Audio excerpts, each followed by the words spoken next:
Hi, Doug Pelton from the Frame Up. You're looking at Phil Hill's MGTC number 2. This was the first winning race car that he had.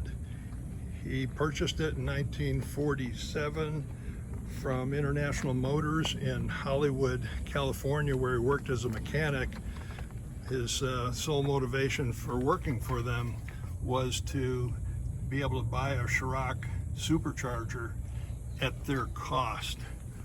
So he installed that along with an H6 carburetor, tuned and tweaked the car, and took it to Corral Speedway in Gardena, California, where he won his first closed course race.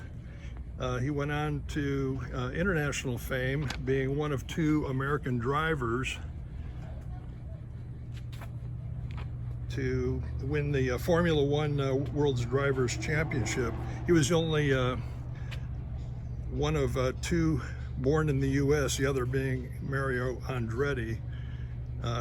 And he also scored 3 wins at each of the 24-hour Le Mans and 12-hour Sebring sports car races. We just completed general servicing on Phil Hill's car, so it's time to take it for a test drive.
Awesome. That was great fun.